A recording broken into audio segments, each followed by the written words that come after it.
العلي العظيم. أعوذ بالله من الشيطان اللعين الرجيم. بسم الله الرحمن الرحيم. الحمد لله رب العالمين والعاقبة للمتقين والجنة للمؤمنين والنار للمنافقين والعاصين. والصلاة والسلام على النبي الأمي المكي المدني الهاشمي المطلبي القرشي الطالبي التهامي سيدنا ونبينا وشفيع ذنوبنا مولانا أبي القاسم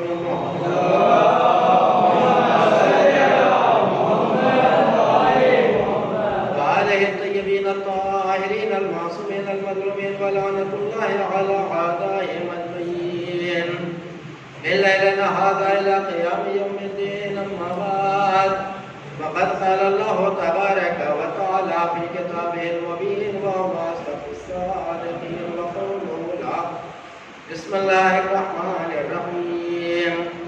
يا أيها الرسول بلغ ما أنزل إليك من ربك وإن لم تفعل فما بلغت رسالته والله يعصمك من الناس والله إن الله لا يهدي القوم الكافرين.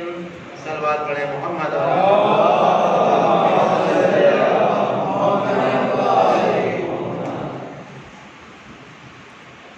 پروردگار عالم قرآن مجید میں ارشاد فرما رہا ہے یا ایھا الرسول بلغ. بڑی مشہور آیت ہے اور بڑی اہم آیت. چھٹے پارے یہ سورہ مائدہ کی 67 نمبر کی یہ آیت مبارکہ ہے. اس میں ارشاد پروردگار عالم ہو رہا ہے اے میرے رسول یا ایھا الرسول.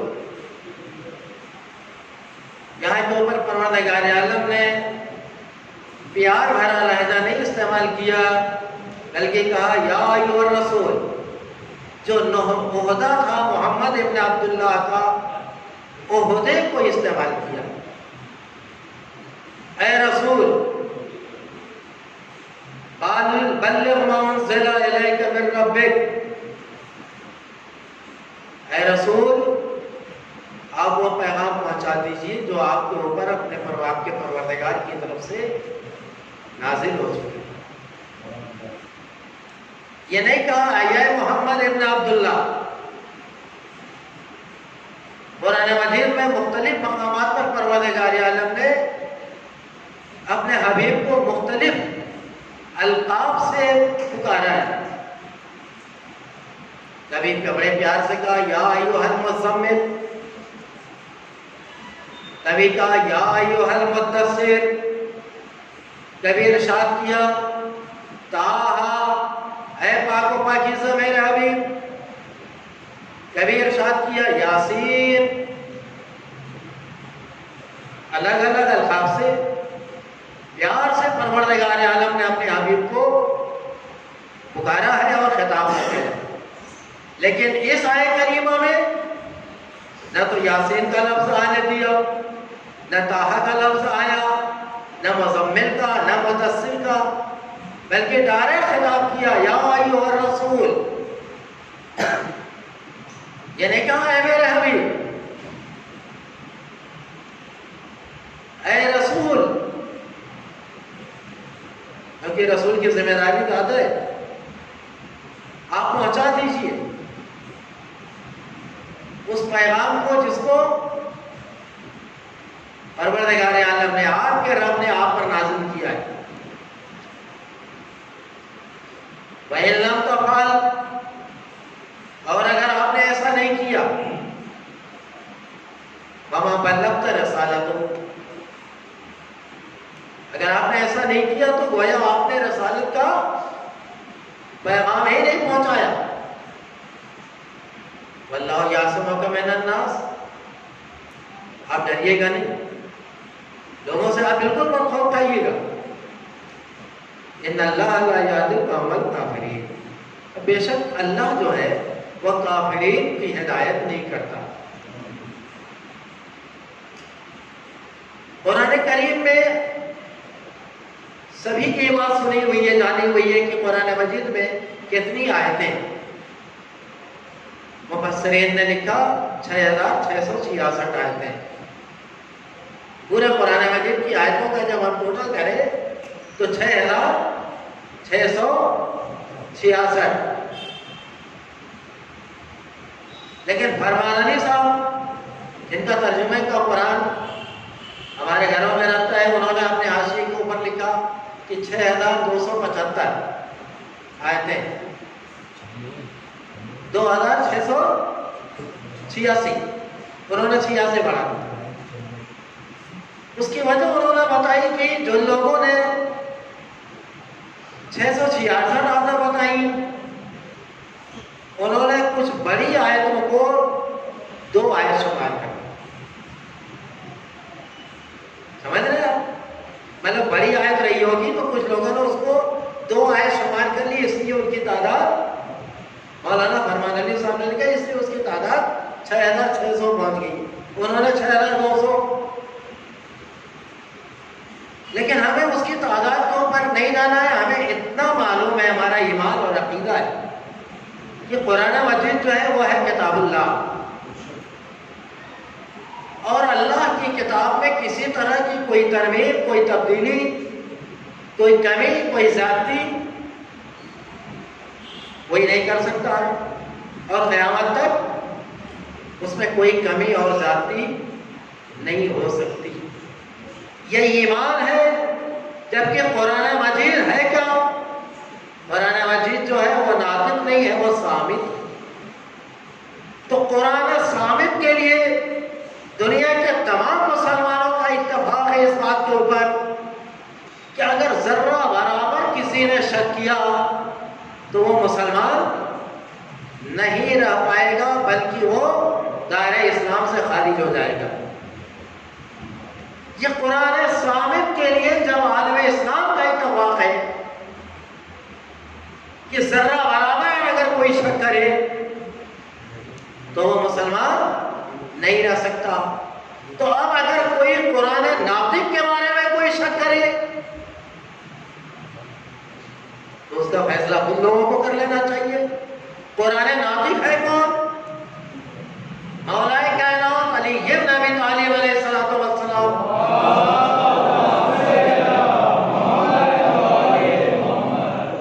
ارشاد فرما رہے ہیں انا صدیق اکبر. مولا علی نے کیا فرمایا؟ انا صدیق اکبر لا یقولها وادی الا کذاب. صدیق اکبر کا کوئی دعویٰ نہیں کرے گا میرے بعد مگر وہی جو سب سے بڑا. مولا علی نے کہا انا صدیق اکبر. صدیق اکبر کون؟ میں ہوں. لا یقولها وادی، میرے بعد صدیق اکبر کا دعویٰ کون کرے گا؟ کوئی نہیں کرے گا. الا کذاب. کذاب سمجھتے ہیں نا؟ کذاب کاذب کا مبالغہ ہے. کاذب کہتے ہیں جھوٹ بولنے والے کو، کذاب سب سے زیادہ. وَأَنَا قُرْآنٌ نَاطِقٌ. مولا کائنات نے ارشاد فرمایا کہ میں ہی قرآن ناطق ہوں.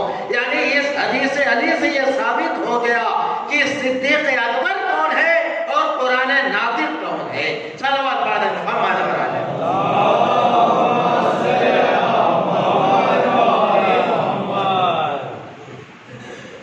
تو قرآن مجید کے بارے میں شک کرنا، قرآن ثابت کے بارے میں شک کرنا، قرآن ناطق کے بارے میں شک کرنا، سب برابر ہے. کوئی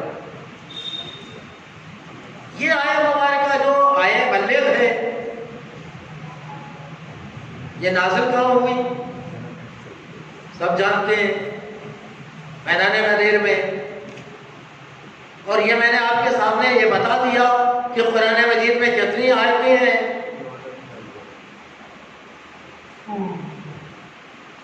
اس آیت کے بعد غور کیجیے گا، یہ آیت کس پارے میں نے بتایا؟ 6 پارے میں. اور یہ کب نازل ہوئی؟ میدان غدیر میں، سرکار دو عالم کی زندگی کے آخری دن، مطلب آخری ایام ہے. کچھ دنوں کے بعد سرکار دو عالم کا شہادت واقع ہو جائے گی. آخری پیغام دینا تھا رسول کو. اس آیت کے بعد کتنی آیتیں آئیں؟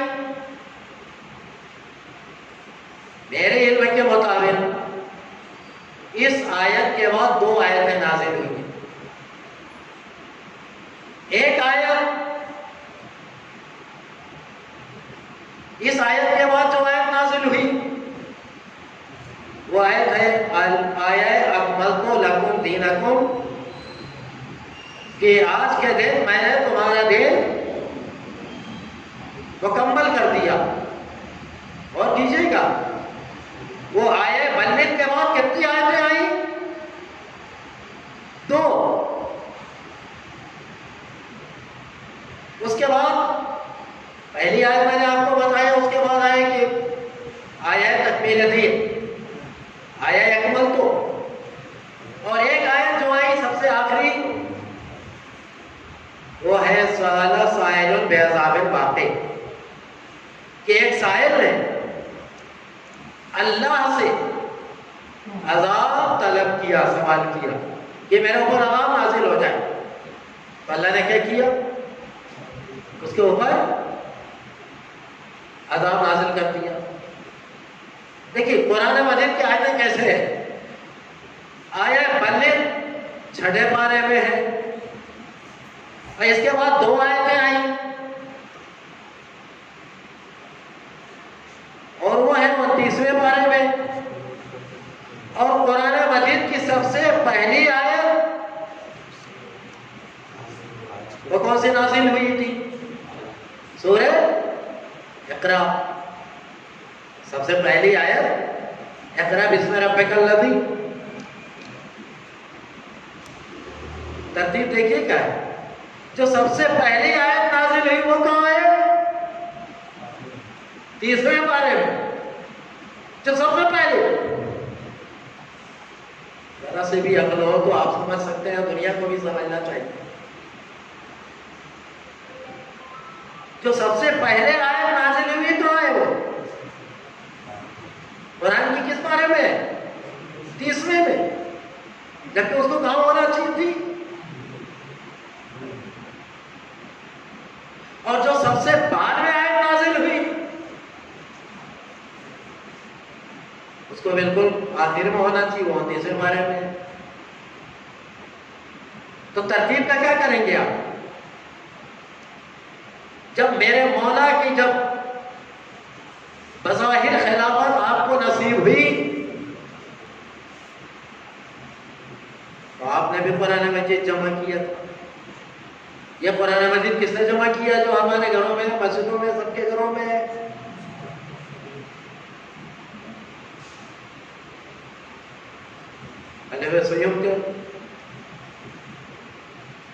لیکن اس لیے پوری دنیا نے اس کو ایکسپٹ کر لیا کہ اس میں کوئی کمی اور زیادتی نہیں ہے.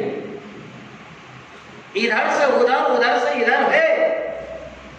اور اس کا ثبوت مولا کائنات علی بن ابی طالب علیہ السلام نے دیا کہ جب بظاہر آپ تخت خلافت پر تشریف فرما ہوئے اور چاہنے والوں نے کہا مولا اب تو زمانہ آپ کا ہے، اب آپ ہی تو خلیفہ وقت ہیں، آپ نے جو قرآن مجید جمع کیا ہے آپ اس کو شائع کر دیجئے. تو میرے مولا نے جواب دیا کہ اگر میں اپنے قرآن کو آج شائع کر دوں تو امت محمدی میں 2 قرآن جمع ہو جائیں گے، اور ہم اہل بیت نہیں چاہتے کہ امت محمدی میں کوئی اختلاف پیدا ہو سکے. صلوات پڑھیں محمد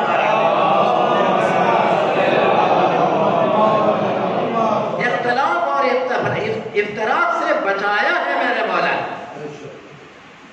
کہ قرآن پورا ہے، کوئی کمی زیادتی نہیں ہے. ٹھیک ہے، آیتوں کا ادھر ادھر ہوا ہے. تو بات چل رہی تھی کہ آیا ملک کے بعد 2 آیتیں آئیں. ایک آیت ہے جس میں آیا اکمل تو تکمیل دین کا اعلان ہے. تکمیل دین، نہ تو نماز کا اس میں ذکر ہے، نہ تو روزے کا اس میں ذکر ہے، نہ زکوٰۃ کا اس میں ذکر ہے، نہ حج کا اس میں ذکر ہے، نہ امر بالمعروف کا اس میں ذکر ہے، نہ نہی عن المنکر کا ذکر ہے. آیا بلغ کے بعد کس چیز کا اعلان کیا پروردگار نے؟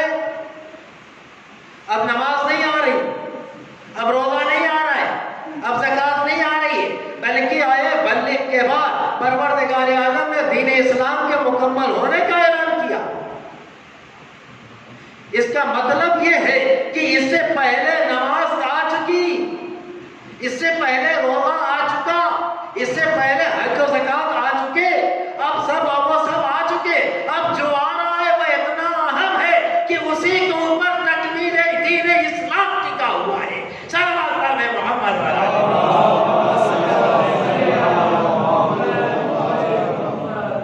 تکمیل دین اسلام اس میں چھپا ہوا ہے. اب جو پیغام پہنچانے کے لیے آیا ہے. اور دوسری آیت کہ ایک سائل نے سوال کیا کہ اللہ میرے اوپر عذاب نازل کر دے. اس نے یہ کیوں کہا تھا؟ اسے معلوم تھا کہ اگر میں اس طرح کی بات کروں گا، چیلنج کروں گا، دعویٰ کروں گا اور میرے اوپر عذاب تو نازل ہونے والا نہیں ہے. وجہ یہ تھی کہ اس سے پہلے ابو جہل نے بھی بددعا مانگی تھی اپنے عذاب. جب ابو جہل نے دعا اپنے لیے بددعا کی کہ میرے اوپر اللہ عذاب نازل کر دے، اللہ کو عذاب نازل کرنا چاہیے تھا کہ نہیں ابو جہل کے اوپر؟ رسول کا سب سے بڑا دشمن تھا، اسلام کا دشمن تھا، قرآن کا دشمن تھا، اللہ کا دشمن تھا، لا الہ الا اللہ کا دشمن تھا. اس نے جب عذاب مانگا تو عذاب نازل ہونا تھا. رسول نے پوچھا پروردگار عذاب کیوں نے نازل کیا؟ آواز قدرت آئی کہ اے میرے حبیب عذاب میں نازل کر دیتا، لیکن تم اس بیچ میں موجود تھے، تمہاری وجہ سے میں نے ابو جہل کے اوپر عذاب نازل نہیں کیا.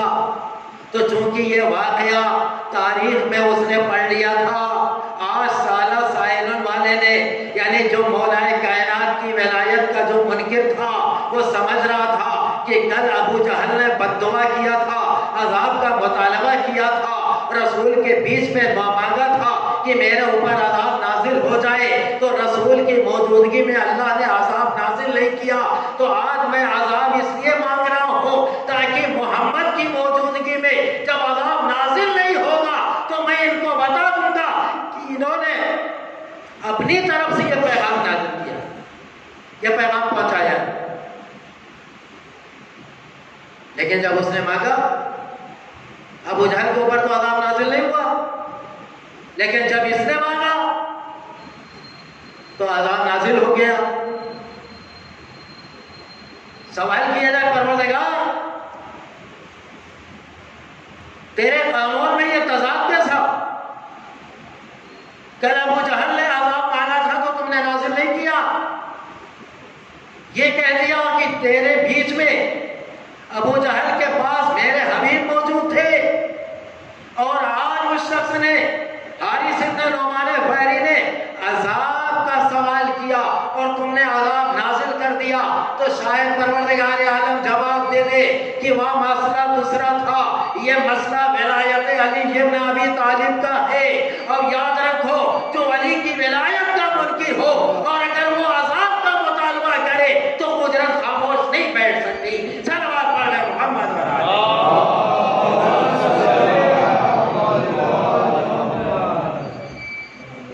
تو بات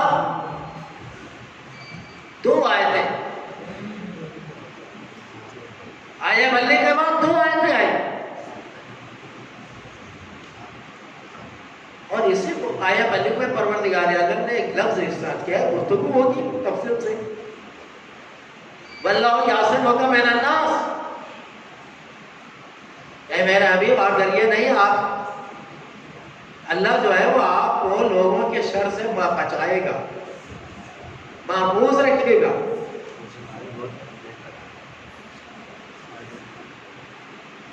یہ کب کہہ رہا ہے پروردگار؟ جبکہ پورا شہر جو ہے مسلمانوں سے لبریز ہو چکا ہے۔ اور کہاں کہہ رہا ہے؟ میدان غدیر میں کہہ رہا ہے، جبکہ میدان غدیر میں شرری لوگ کہاں ہیں؟ لیکن اللہ کہہ رہا ہے کہ اللہ لوگوں کے شر سے تمہیں بچائے گا۔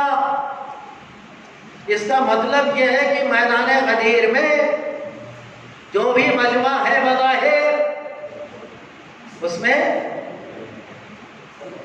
کچھ ایسے لوگ ہیں جن سے رسول کو شر پہنچ سکتا ہے اور وہ پہنچا سکتے ہیں، تو اللہ نے کہا اللہ میں تمہیں لوگوں کے شر سے بچاؤں گا۔ پروردگار آج تو سارے مجمع جو ہے مسلمانوں کا اور حاجیوں کا اور صحابیوں کا ہے، یہاں خطرہ، ارے خطرہ تو اس وقت تھا جب اسلام کا آغاز ہوا، جب اسلام کی شروعات تھی، جب اسلام کی ابتدا تھی، جب اسلام کا آغاز تھا، تب اس وقت خطرہ تھا۔ یہاں خطرہ کہاں؟ ارے خطرہ اس وقت تھا جب ابو جہل تھا۔ ابو جہل تو بدر میں مارا جا چکا، اب تو ابو جہل ہے نہیں۔ خیبر میں خطرہ تھا، لیکن مرحب خیبر میں مارا جا چکا، اب یہاں کہاں خیبر، یہاں اب کہاں مرحب۔ عمر ابن عبدود کا خطرہ تھا تو وہ خندق میں مارا گیا، عبداللہ ابن سلول منافق کا خطرہ تھا تو وہ بھی فی النار ہو چکا۔ اے میرے حبیب خطرہ، پروردگار کے خطرہ کا خطرہ ہے، لیکن جب خطرہ تھا تب تو رسول ڈرے نہیں۔ بتائیے، ایک ابو طالب جب تھے، ایک ابو طالب تھے تو رسول ڈرے؟ علی تو بھی چھوٹے تھے، اور ابو طالب کی عمر مبارک 70-80 سال، 70-80 سال کی عمر مبارک، اور رسول نہیں ڈر رہے۔ کیوں؟ ابو طالب کا ساتھ ہے، ابو طالب کی ہمدردی ہے، ابو طالب کی نصرت ہے، یعنی جو بھی مشن پہنچانا تھا رسول کو وہ ابو طالب کے ذریعے، ابو طالب کی موجودگی میں۔ چنانچہ جب دعوت ذوالعشیرہ کا موقع آیا اور سرداران قریش کو دعوت پر بلایا، رسول نے تو دعوت کا انتظام کہاں کیا؟ رسول نے علی سے کہا، ابو طالب کے گھر میں دعوت کا انتظام ہو رہا ہے۔ مقصد کیا تھا؟ اسلام کا پیغام پہنچانا۔ کھانا پکا، سرداران مکہ نے کھانا کھا لیا، رسول اللہ کھڑے ہوئے کہ کچھ پیغام پہنچائے۔ ابو جہل کھڑا ہوا، کہا نہیں، ان کی باتوں میں جادو ہے، دیکھا نہیں کہ چھوٹا سا کھانا تھا، سب کو بھر پیٹ کھلا دیا اور بچ بھی گیا، ان کی باتوں میں مت آنا، سب کو لے گیا۔ اللہ کے رسول مایوس نہیں ہوئے۔ دوسرا دن آیا، علی سے کہا، علی انتظام کرو، دوسرے دن دعوت۔ سرداران مکہ کو پھر بلایا گیا، پھر دعوت ہوئی، سب نے کھانا کھایا، پھر ابو جہل نے وہی حرکت کی۔ تیسرے دن جب لگاتار یہ دعوت ہو چکی ابو طالب ابھی تک صبر کرتے تھے، ابھی تک خاموش دیکھ رہے تھے۔ جب تیسرا دن آیا اور ابو جہل جب کھڑا ہوا ہے شرارت کرنے کے لیے، تو اب تاریخ خاموش نہیں بیٹھی، تاریخ لکھتی ہے کہ بس وہی ابو طالب جو ضعیف تھے، دیکھنے میں ضعیف تھے، کمزور تھے، لیکن تاریخ بتاتی ہے کہ وہ ایک شیر نر کی حیثیت رکھتے تھے۔ اٹھے اور ابو جہل کے گریبان پر ہاتھ ڈالا۔ ابو جہل جب کہ سردار مکہ، ابو جہل کے گریبان کو پکڑا اور اپنے بھتیجے سے کہا کہ میرے لال جو بھی پیغام دینا ہو دو۔ رسول کھڑے ہوئے، آواز دی کہ کون جو میری آج نصرت کا اعلان کرے گا وہی میرے بعد میرا نام، وہی میرا خلیفہ ہوگا، وہی میرا جانشین ہوگا، وہی میرا بھائی ہوگا۔ رسول آواز دیتے جا رہے، علی کھڑے ہوئے، یا رسول اللہ میں آپ کی نصرت کروں گا، میں آپ کی مدد کروں گا۔ بس رسول علی نے وعدہ کیا، علی نے کہا، رسول نے کہا کہ تم میرے خلیفہ ہو، تم میرے جانشین ہو، تم میرے ولی ہو، تم میرے بھائی ہو۔ یعنی علی اعلان نصرت پیغمبر کرتے جا رہے ہیں اور رسول ان کو عہدہ دیتے جا رہے ہیں۔ صلوات پڑھ دیں محمد و علیہ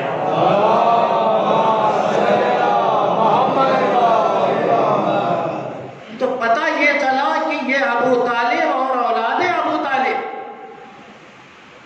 اگر یہ نہ ہوتے تو آج جو اسلام میں اتنی ہریالی اور سرسبز و شادابی نظر آتی ہے یہ نہ ہوتی۔ یہ جو اسلام کی جو برکت نظر آ رہی ہے یہ کس کا عطیہ ہے؟ ابو طالب اور اولاد ابو طالب کا۔ ہر موقع کے اوپر ابو طالب نے اپنے بھتیجے کی مدد کی ہے اور اسلام کی مدد کی۔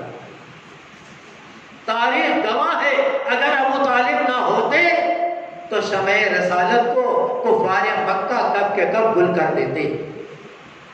یہ ابو طالب کی بہادری اور شجاعت تھی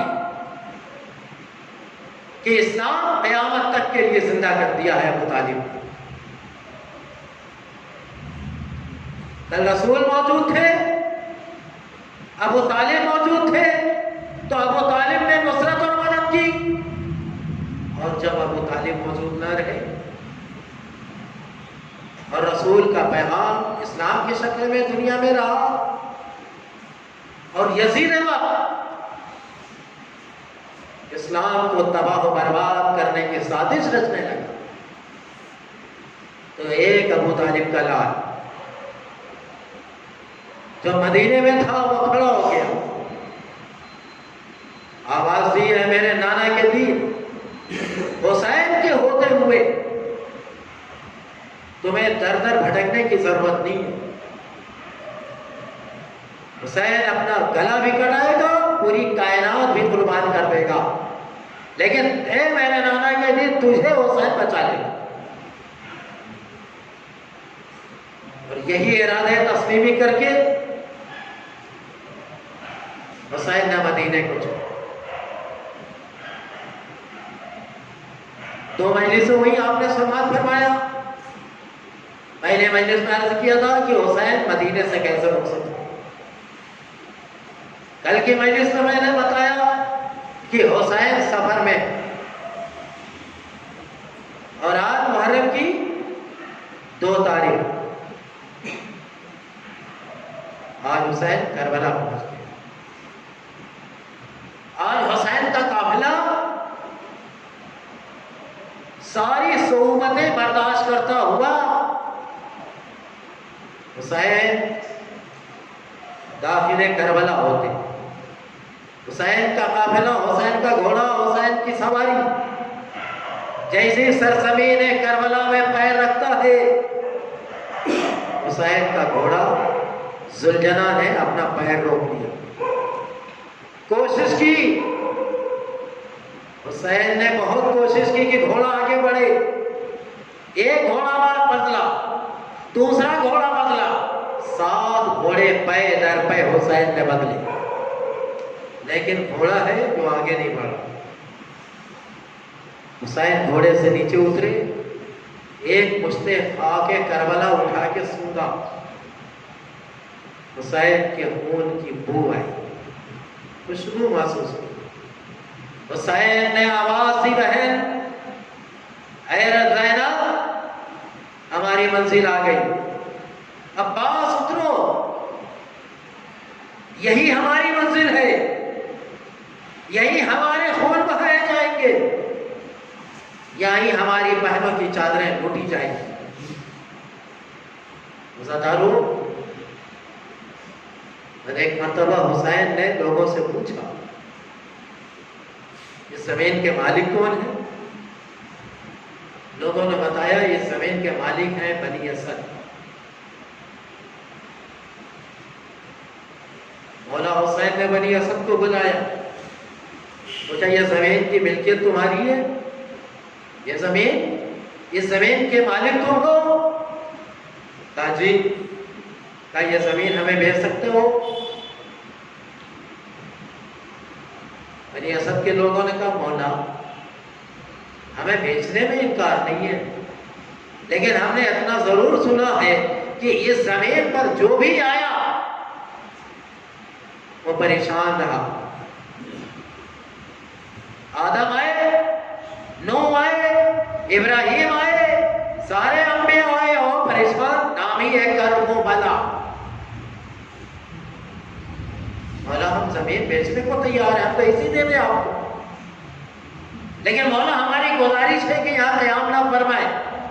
میرے مولا نے آواز دیا، بنی اسد کے لوگوں، ارے یہ زمین حسین کے لیے پیدا کی گئی،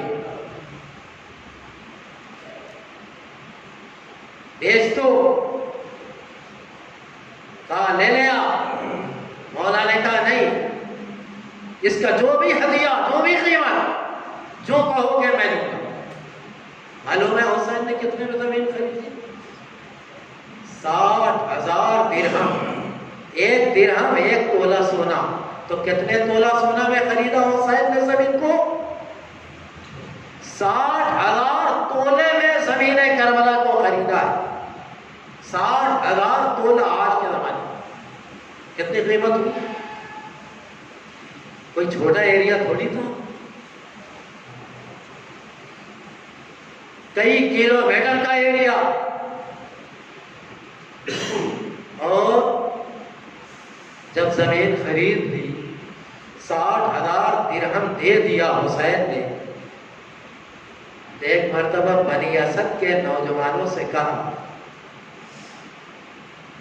کہ یہ ہم اس لیے واپس کر رہے ہیں، یہ پیسہ، یہ زمین بھی تمہارے حوالے، یہ پیسہ بھی تمہارے حوالے، خرید لیا، ملکیت ہماری ہو گئی، یہ پراپرٹی ہماری ہو گئی، لیکن زمین ہم تمہیں دے رہے ہیں کہ تم کھیتی باڑی جیسے کرتے تھے ویسے کرتے رہنا، لیکن ایک شرط ہے۔ وہ شرط سن لیا۔ پہلی شرط، جب ہم شہید ہو جائیں تو ہماری قبر کے نشان کو مٹنے مت دیں۔ ہم یہاں شہید ہونے آئے ہیں، جب ہم شہید ہو جائیں تو ہماری قبروں کے نشان کو مٹنے مت دینا۔ اور جب کوئی زائر ہماری زیارت کرنے آئے تو اس کو 3 دن مہمان بنا کے رکھنا اور ہماری قبروں کا پتہ بتا دینا، اور ہمارے لاشوں کو زمین پر اوریاں مت رہنے دینا۔ یہ شرط لگا کہ میرے مولا نے زمین بنی اسد کے حوالے کر دیا۔ آدمیوں سے کہا جاؤ، اور یہ کہہ دیا کہ جاؤ اپنی اپنی عورتوں کو بھیج دو۔ بنی اسد کے آدمی گئے، عورتوں کو بھیجا۔ امام حسین نے عورتوں کے سامنے آ کے خطاب فرمایا کہ اے بنی اسد، اے زنان بنی اسد، جس طرح سے تم لوگ عورت ہو ویسے میرے یہاں بھی بیویاں ہیں۔ میری زینب بہن ہے، ام کلثوم ہے، رباب ہے، یہ تمام بیویاں تمہاری طرح سے ہمارے یہاں ہیں، لیکن اے زنان بنی اسد، میری ایک گزارش یہ ہے کہ میں نے تمہارے مردوں سے کہہ دیا، لیکن تم سے یہ گزارش یہ ہے کہ اگر تمہارے مرد اگر ہماری لاشوں کو دفن کرنے میں اگر ہچکچائے، اگر وہ ڈرے، تو تم انہیں ورغلانا اور تم انہیں ہمت دلانا کہ وہ آ کر کے ہماری لاشوں کو دفن کریں۔ جاؤ اپنے بچوں کو بھیج دو۔ سنانا بنی اسد چلی گئی،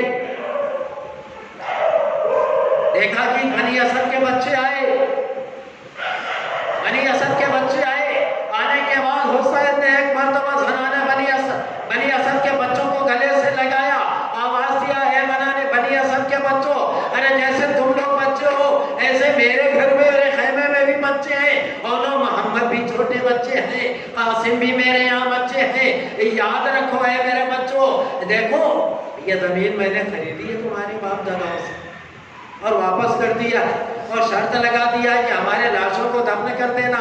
اے میرے بچوں، اگر تمہارے باپ اگر ہماری لاشوں کو دفن کرنے میں ہچکچائیں، اگر دفن نہ کریں، تو اے میرے بنی اسد کے بچوں، تم لوگ فرات کی طرف ادھر کھیلتے ہوئے آنا اور ایک ایک مٹھی مٹی اٹھا کے ہمارے لاشوں پہ ڈال دینا تاکہ ہمارے لاشیں اوریانا زمین کربلا پہ پڑے رہے۔ عزاداروں کی اپنی تمنا تھی حسین کو کہ ہمارے لاشیں اوریاں نہ پڑے رہے، لیکن ہائے افسوس عزاداروں، جب عاشور کا دن 11 محرم آئی تو حسین کے لاشیں اوریاں زمین کربلا پہ پڑے تھے۔ سید سجاد دیکھ رہے ہیں کہ میرے بابا کا لاشا پڑا ہے، میرے بھیا علی اکبر کا لاشا پڑا ہے۔ عزاداروں، خدا آپ کو کسی غم میں نہ رلائے سوائے ہمیں اہل بیت کے۔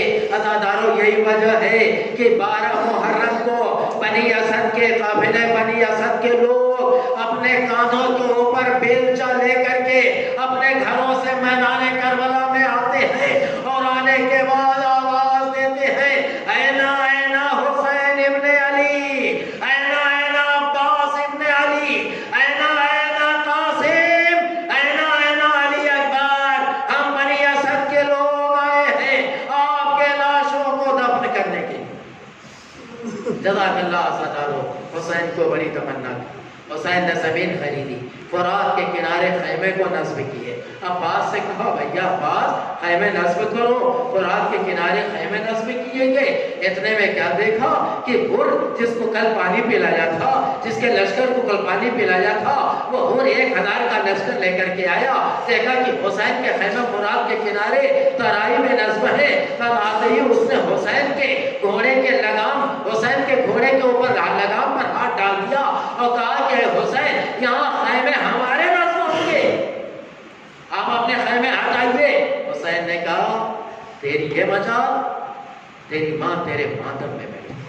بس عزاداروں، حسین نے یہ جملہ کہا، اور نے کہا، اے حسین، اگر آپ کی ماں فاطمہ کے علاوہ کوئی اور ہوتی تو اس سے بڑھ چڑھ کے میں جواب دیتا، لیکن آپ کی ماں شہزادی کونین ہیں، سید نساء العالمین ہیں، جنت کی عورتوں کی سردار ہیں، ان کے لیے زبان کھولنا ایسی جسارت میں نہیں کر سکتا، لیکن حر نے یہ بتا دیا کہ آپ کی ماں قابل احترام ہے۔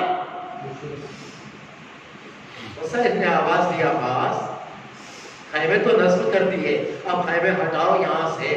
عزاداروں، بس ایک مرتبہ عباس نے یہ جب جملہ سنا ہے کہ میرے آقا نے مجھ سے کہا ہے کہ خیمے ہٹاؤ، کیونکہ حر کا لشکر آگے آ گیا ہے، وزیر ہے کہ خیمے ہمارے نصب ہوں گے۔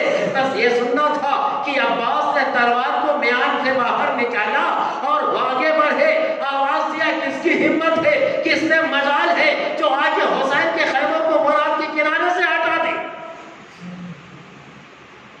عنقریب فرات کے کنارے خون کا دریا جاری ہو جاتا۔ بس ایک مرتبہ کسی نے آ کے زینب علیہ مقام سے یہ بتا دیا کہ اے شہزادی، ارے خیر ہو، عباس کو جلال آ گیا، اے شہزادی سنبھال لو۔ بس عزاداروں، زینب آگے بڑھی، آواز دی، ایسے بھیا، اے عباس، خدا کے واسطے تلوار کو میان میں رکھو، ہم لڑنے نہیں آئے ہیں، ہم نانا